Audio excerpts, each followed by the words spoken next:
Continuing with the meditations, book 6. The substance of the universe is docile and pliable. The mind which governs it has in itself no source of evil doing. It has no malice. It does not. It does no evil, and nothing is hurt by it. But its guidance, all things come to be and fulfill their being. Act the part which is worthy of you, regarding whether you be stiff with cold or comfortably warm, whether you will be dorsy or refreshed with sleep, whether you will be in good report or bad, whether you will be dying or upon some other business. For that also is one piece of business of life, and here as elsewhere, it is enough to do well what comes to your hand. Look within.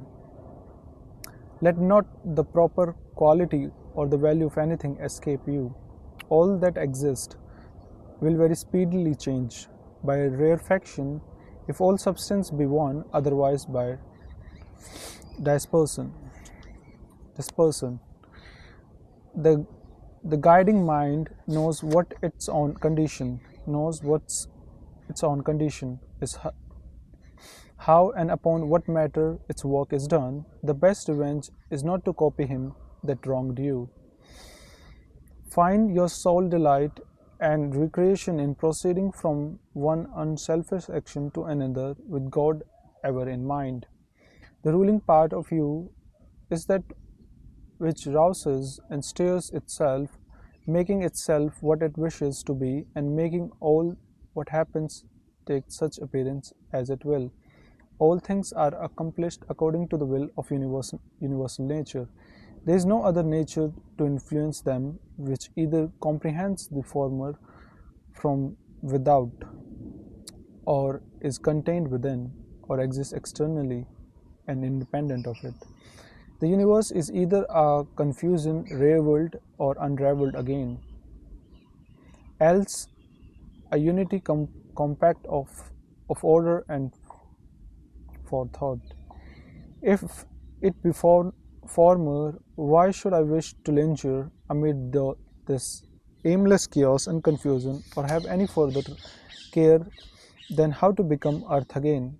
Nay, why am I disturbed at all? Dissolution will overtake me. Do I do what I please? But if the latter be the case, I adore the ruler of the things. I stand firm and put my trust in him. Whenever your situation forces trouble upon you, return quickly to yourself and interpret the rhythm of life no longer than you are compelled. Your grasp of harmony will grow surer by continual recurrence to it. Had you at once had you at one time both a stepmother and mother, you would respect the former, yet you would be more constantly in your mother's company. Your court and your philosophy are stepmother and mother to you. Return then frequently to your true mother and recreate yourself with her. Her consolation can make the court seem bearable to you and you to it. Keep these thoughts for meats and eatables. This that is before me is carcass of a fish, a fowl, a hog. This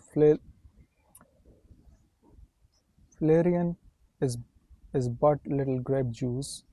Think of your purple robes as sheep's wool stained in the blood of a shellfish.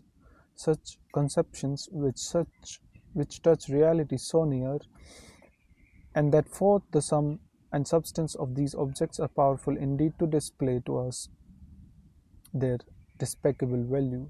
In this spirit we should act throughout life, and when things of great apparent worth present themselves, we should strip them naked, view their meanness, and cast aside the glowing description which makes them seem so glorious. Vanity is a great sophist, and most imposes on us when we believe ourselves to be busy about the noblest. And remember the saying of the Crates about Xenocrates himself: Most objects of vulgar admiration may be referred to certain general classes. There are first those which hold together by cohesion or some organic unity, such as stone, timber, figs, vines, or olives. The, the things which men, a shade more reasonable, admire are referred to a class which possesses animal life, such as seen in the fox and the herds. When a man's taste is still more cultured, his admiration turns to things which can show a rational intelligence, but he admires this intelligence not as a universal principle, but only for so far as he finds it expressed in the art or industry, or indeed it sometimes merely so far as it is exhibited by his routine of artist slaves.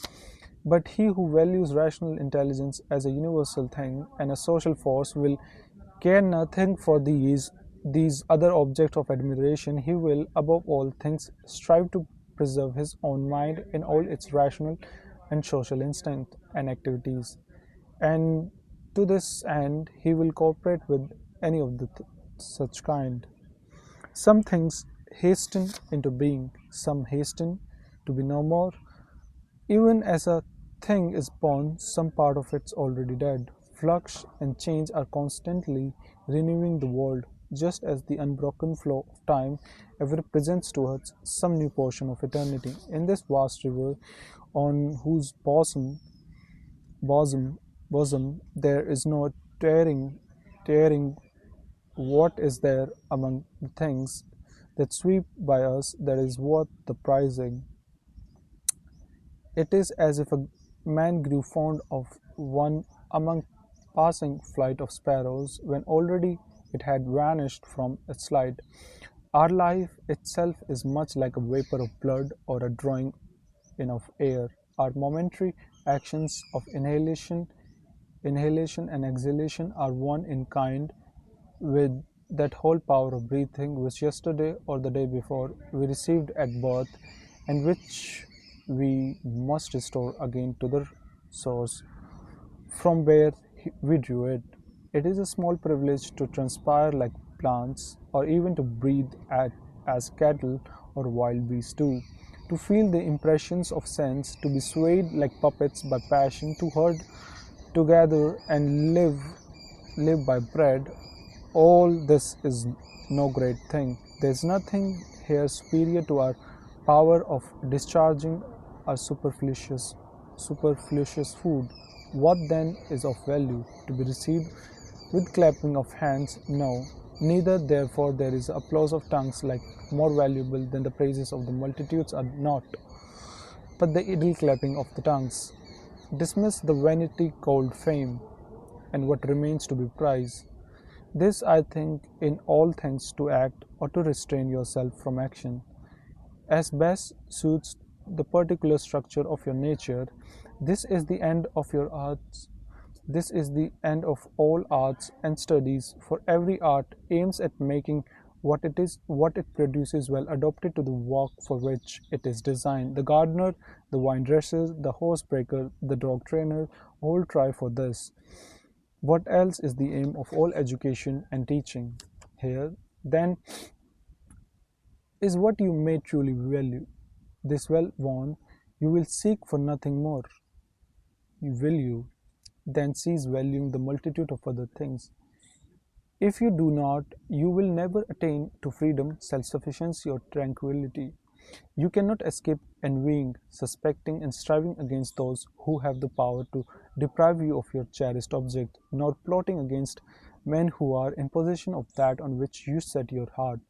The man who lacks any of these things must of necessity be distracted and be forever complaining against the gods, but the reverence and respect of your own intelligence will bring you to disagreement with yourself, into concord with mankind, and into harmony with the gods, whom you will praise for all their good gifts and guidance. Upward, downward, round and round run the courses of the elements, but the courses of the virtues like none of these. It follows a diviner path, well directed in a way that is hard for us to understand. Strange are the ways of men. They can speak no good word of the contemporaries with whom they live, yet they count it a great thing to gain the praises of posterity whom they never saw or shall see. As well might we grieve because we cannot hear the praises